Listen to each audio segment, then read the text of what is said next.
What's going on, everyone? My name is Nicholas Merton here at Data Dash, and today is May 8th of 2020. Well, folks, I hope you are having a fantastic day wherever you are, and in today's video, we've got a lot to talk about in regards to cryptocurrency markets, but more specifically, we've got to talk about Bitcoin hitting the 5-digit figure yet again of $10,000. Right now, we're resting at around $9,900 at the moment that we're talking, but yesterday in the afternoon, we hit about $10,000 in price, and this has been a continuation of an already strong trend that we've been seeing in Bitcoin over the last coming weeks. I mean, just to think about it, to take a step back for a moment, we were just at around $3,900 for Bitcoin down here back in early March, so pretty much about 2 months ago, just 2 months ago, we were at a price figure down that low, and now we're pressing towards 5 figures for Bitcoin again. Again, it proves there is no other market like Bitcoin, and speaking to that, we're going to be talking about a quote from Paul Tudor Jones, who's one of the most famed investors, not only on Wall Street, but one of the largest hedge fund managers in the world,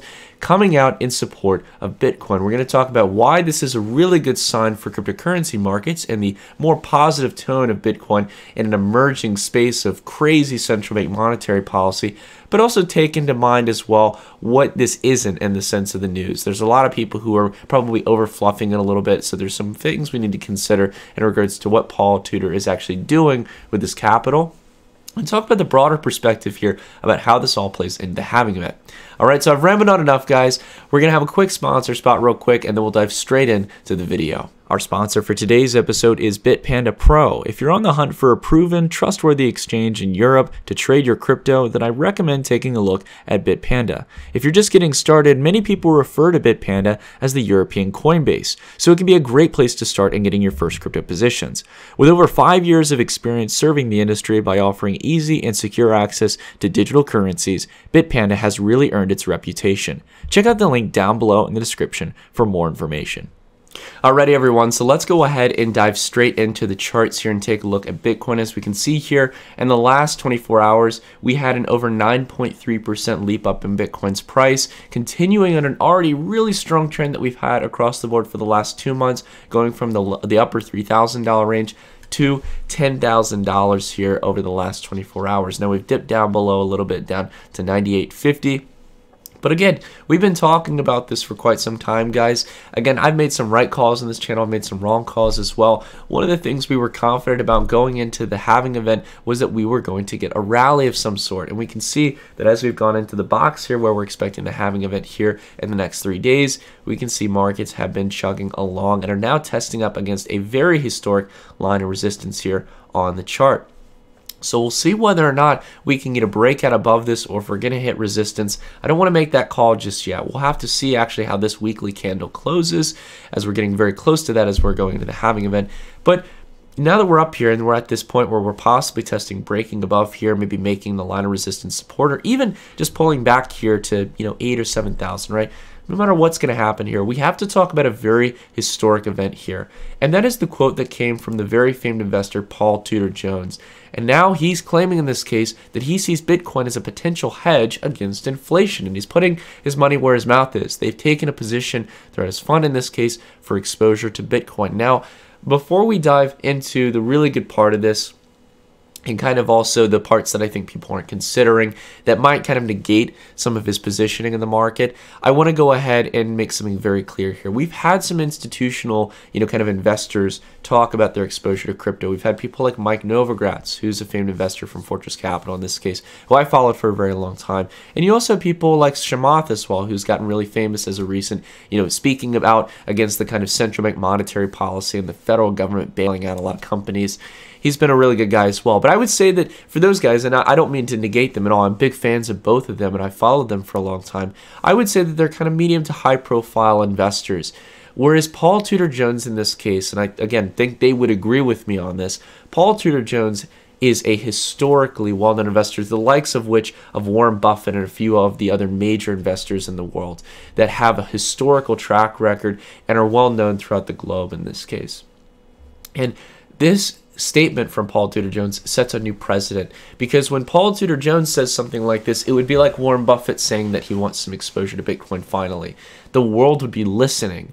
And this is, again, one of the key things here that I think is very, very important, that kind of makes it a next level quote here for the cryptocurrency space that gives us a sense of maturity on our argument of Bitcoin serving as a hedge against inflation.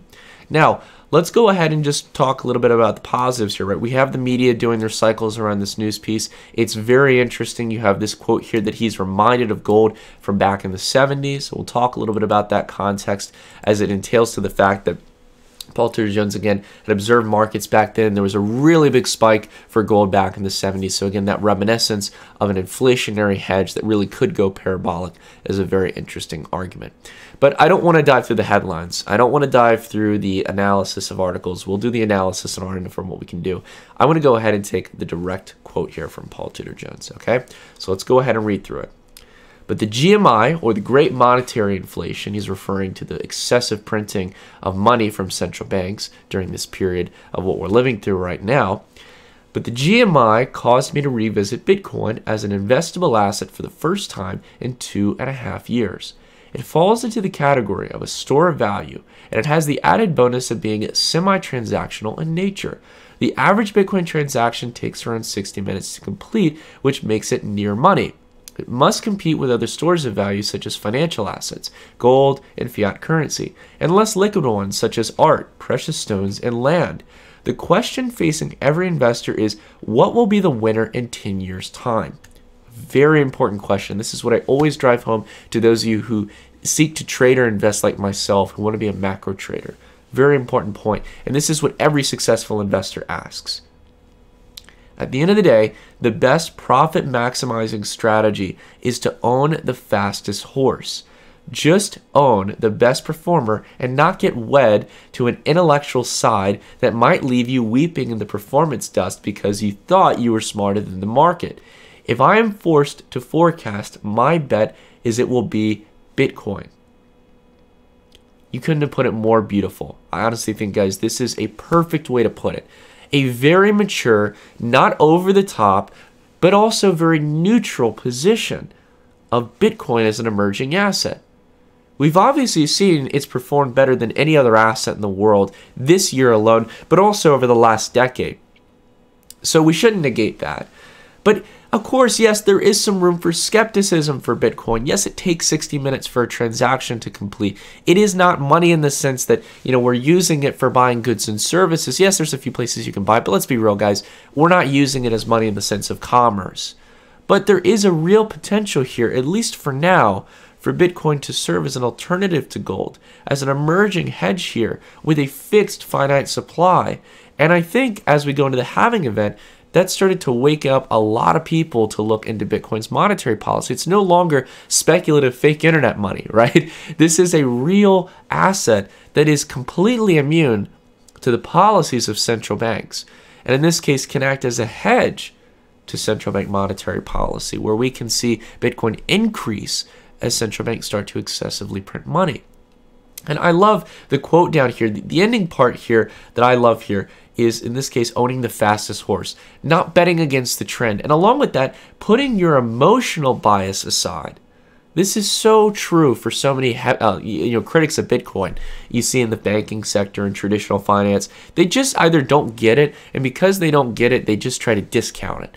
If I don't fully get something, but I can see that it's performing well in the market, that there's a substantial set of performance, that it's been around for more than a decade, I would at least want some exposure personally to that in my portfolio. And I think that is the nature that Paul's taking here, a very neutral tone where he's not kissing up to Bitcoin. He's not a cypherpunk libertarian that thinks Bitcoin is bucking the system, right? He just thinks in this case that Bitcoin is a potential hedge against something that is a very big risk, and that is mass inflation on a global scale between all central banks and all major currencies across the world.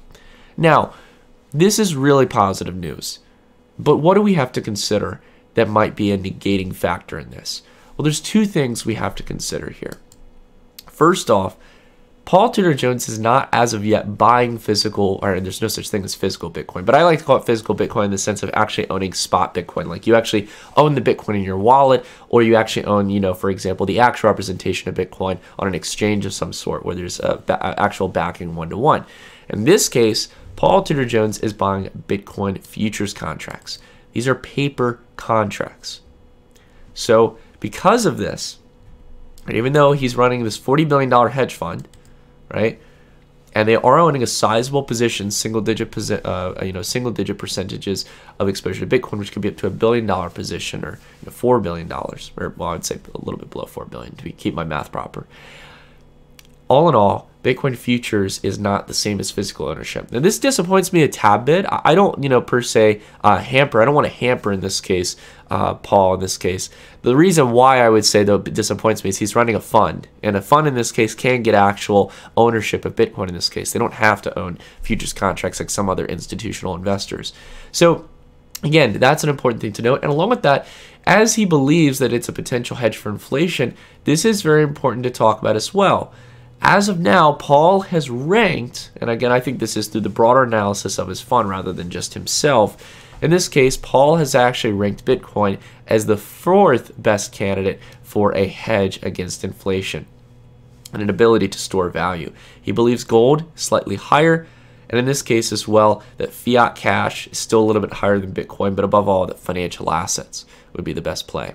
Now, the key thing I want to talk about with this is that I think in the subjective score of a store of value, he's considering the risk in this case, the risk that Bitcoin still could be a failed asset, that we don't know how it's going to perform in this environment, but that we know that when central banks print a lot of money, stocks do tend to go up, right? And that's what we've seen. Stocks have rebounded quite steadily ever since central banks have printed like crazy. And we don't doubt that here, right? But what I want to really emphasize here is 2 arguments. One, the argument that Raoul Pal, as many of you might know from Real Vision, and many people like Paul Tudor Jones have argued, which is this idea that Bitcoin is an emerging gold for the 21st century. But also this argument, and not to disagree with Paul Tudor Jones' analysis of different assets, in this case being stores of value, that yeah, maybe stocks might continue going up. But again, going back to that point, the fastest horse in the race, who's going to outperform? Who's got the room to grow at this point? The important thing to keep in mind, and what Paul Tudor Jones is saying there, is understanding markets of scale. First, the stock market right now, for the S&P 500 to double from its current valuation, it would need trillions of dollars, tens of trillions of dollars of liquidity in this case, to continue climbing higher, to double its valuation. Expecting the stock market to double from this point on, you better be at least willing to wait a couple of years, if not to 5 years or 10 years at this point, as asset valuations are already overinflated. And that's even with central bank monetary policy being the way that it is. But, we're going from a multi-trillion-dollar market, tens of trillions of dollars for equities in the US, to something like Bitcoin, which right now, sitting around, if last time I checked, around 180 to $200 billion valuation. Who's to say that that can't easily double? You take a market that's $180 billion against a market that's tens of trillions of dollars. Which one do you think has a likelihood of not only just doubling in the next year or so, but tripling, quadrupling, doing a 10x, 20x? I mean, what asset really could do that in a monetary crisis? The only asset's Bitcoin. Not even gold. Maybe silver could do something along those lines. But Bitcoin has the inevitable chance, it's an inevitable chance in this case, to become one of the most heavily influential assets for this cycle that we're going through in the broader macro environment. It has the potential to serve as a digital hedge that is basically censorable to no one, no matter what governments say. It is completely separate from central bank monetary policy, and it is permissionless in nature, just like precious metals. I can own it. Anyone can own it. There is no capital controls on cryptocurrencies. There will be ways around it for people to get exposure to this asset class. We're already seeing it through DeFi, and it should be that way, because this is a system we can use to counteract against the excessive great monetary inflation that central banks have created, that Paul Tudor Jones talks about, and he gets it. And I appreciate it to such a high degree, and I hope he starts owning actual Bitcoin in this case. That would be really exciting to see. But this speaks to what is to come. and we're a little bit under 3 days away from the halving event. This is an exciting time, guys. I really think we are living at the cusp of one of the most interesting times for Bitcoin. I'm not over exaggerating it. I'm being completely honest with you guys. This is an extremely exciting time. And I can't wait till we can live through the halving event, to live for the next few years in cryptocurrency markets, and to continue talking about how this is going to play a role in the broader financial ecosystem. All right. So anyways, I've rambled on enough, guys. Thank you all so much for watching. I hope you all enjoyed this video. If you liked it, drop a like. If you're new to the channel, please consider subscribing and hitting the bell icon so you don't miss another video. This has definitely been an exciting topic, and I think we've got a lot more things to come here in the coming weeks. All right. So I hope you all are having a fantastic day wherever you are, and I'll see you all in the next video. Stay tuned.